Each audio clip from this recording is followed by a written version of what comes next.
সুপ্রিয় দর্শক, আসসালামু আলাইকুম। Welcome to another lecture video of CSC 246 lecture series.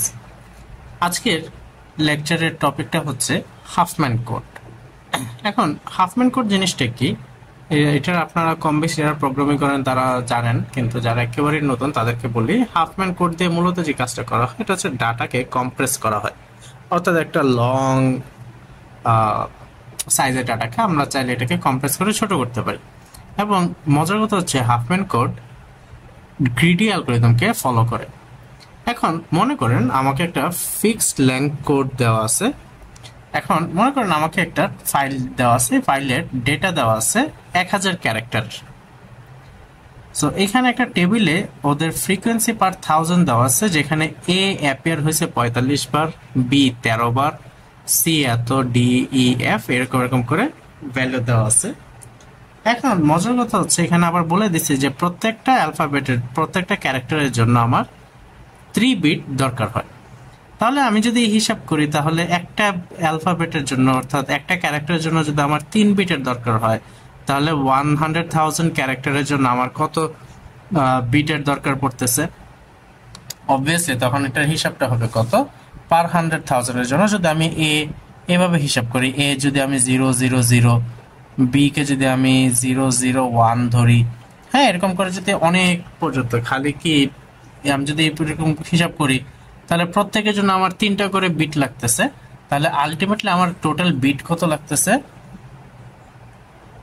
Total হচ্ছে আমার 3 টাইমস 100,000 হচ্ছে আমার 300,000 ক্যারেক্টার, 300,000 বিট লাগতেছে, উইচ ইজ হিউজ। হ্যাঁ, এটা কিন্তু অনেক হিউজ একটা নাম্বার। সো এই নাম্বারটা থেকে কিভাবে আমি কম্প্রেস করে, আমার এতগুলা মেমোরির জায়গা তো আমার দেওয়ার দরকার নেই, আমি চাইলে হাফম্যান কোড দিয়ে অনেক ইজিলি এই ফাইলটাকে আমরা কম্প্রেস করে নিতে পারি। সো চলুন এই কাজটা আমরা করে ফেলি। সো প্রথমে যেটা করতে হবে, এই টেবিলটা একটু ভালো করে লক্ষ্য করি। আমাকে এই টেবিলে এইখানে বেশ কিছু অকারেন্সের বিষয়টা দেওয়া আছে, অর্থাৎ কে কতবার অকার হয়েছে। তো আমি যে কাজটা করব, প্রথমে ওদেরকে অ্যাসেন্ডিং অর্ডারে লিখে ফেলব। সো ওদেরকে আমি যদি অ্যাসেন্ডিং অর্ডারে লিখে নিই, আমরা একদম প্রথমে আসে হচ্ছে এফ, এফ এর ভ্যালু হচ্ছে 5, তারপরে আসে হচ্ছে ই, ই হচ্ছে আমার 9, তারপরে আসে, আমি যদি এটাকে একটু সোজা করি, ই হচ্ছে আমার 9, পরবর্তীতে হচ্ছে সি আমার 12, বি হচ্ছে 13, ডি হচ্ছে আমার 16 এবং ফাইনালি এ হচ্ছে আমার 45। সো আমি এদেরকে ছোট থেকে বড়, অর্থাৎ আমি এদেরকে অ্যাসেন্ডিং অর্ডারে সাজাই দিছি। এখন আমাদেরকে যে কাজটা করতে হবে, আমরা বাইনারি সার্চ ট্রি সবাই পড়ছিলাম 207-এ, সো ওইটাই আমরা একটু রিকল করব। আমাদেরকে একটা ট্রি বানাতে হবে যেখানে নোড, অর্থাৎ আগের দুইটা নোডের যোগফল এর প্যারেন্ট হবে ওদের যোগফল। সো আগের দুইটা নোড এদের যোগফল করে ওদের প্যারেন্টটা হবে কি, ওদের যোগফল। সো জিনিসটা আমরা একটু হিসাব করে দেখি বা একটু খেয়াল করে দেখি।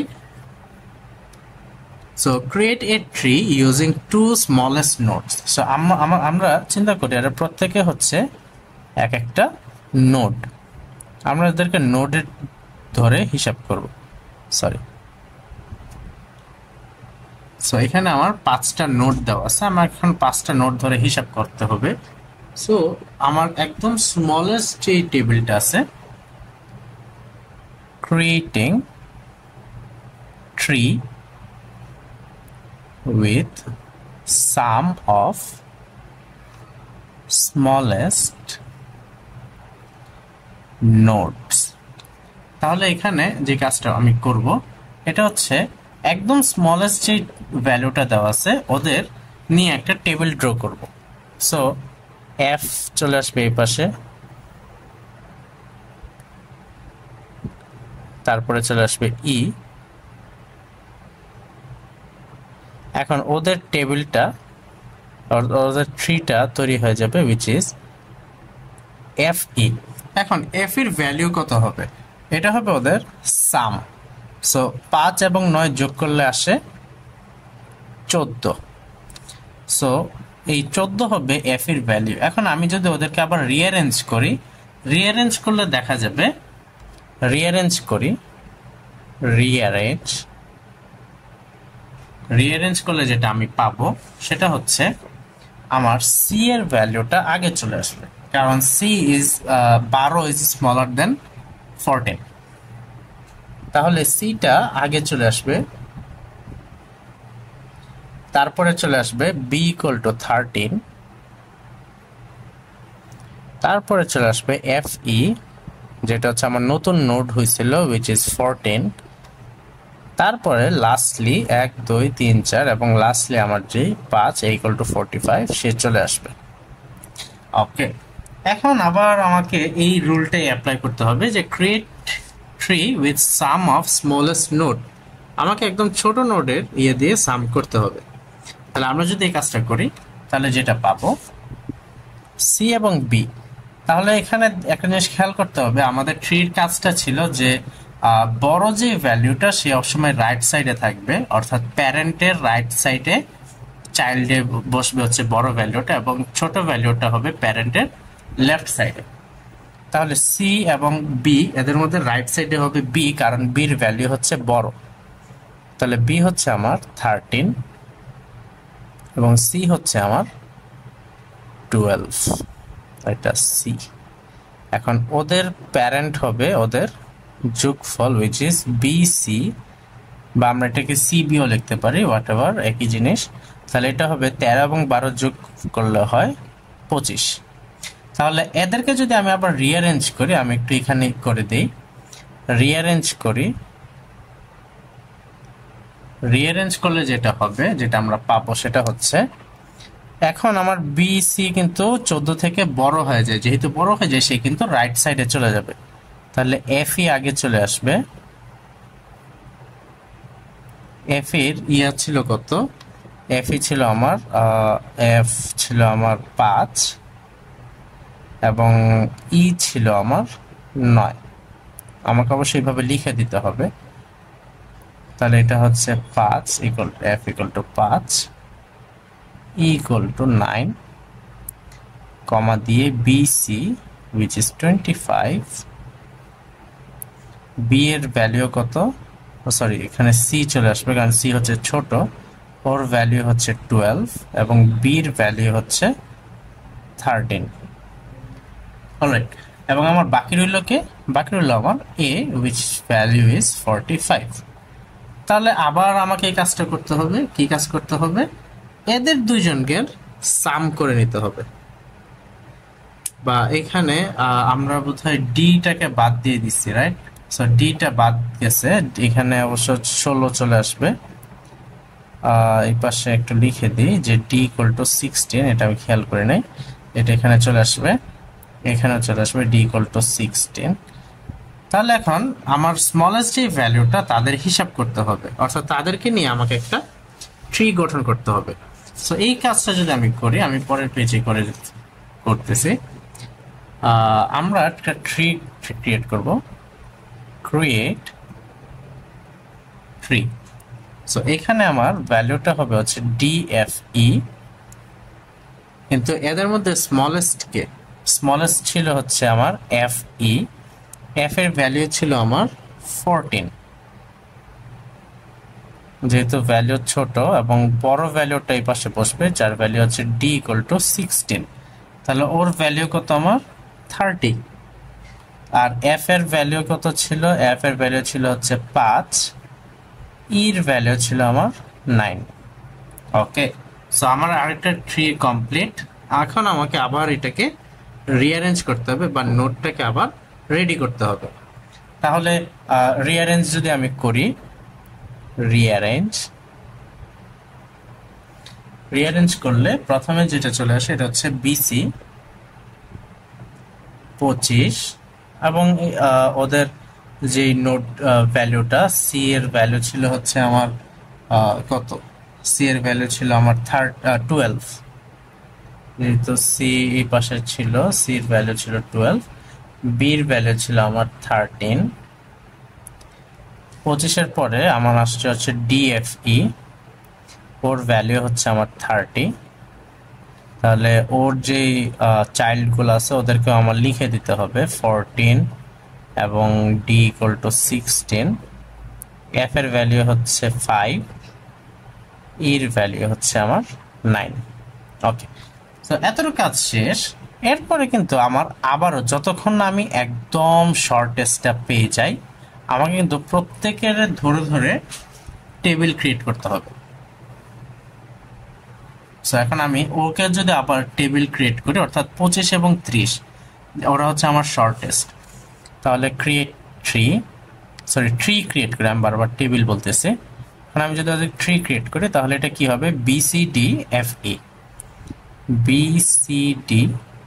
এফ ই, ওদের ভ্যালু হবে 30 25 হয় কত, 55। তাহলে ওদের যেই ইয়াগুলো, এটা হচ্ছে বিসি which is 25 এবং FDFE equal to 30।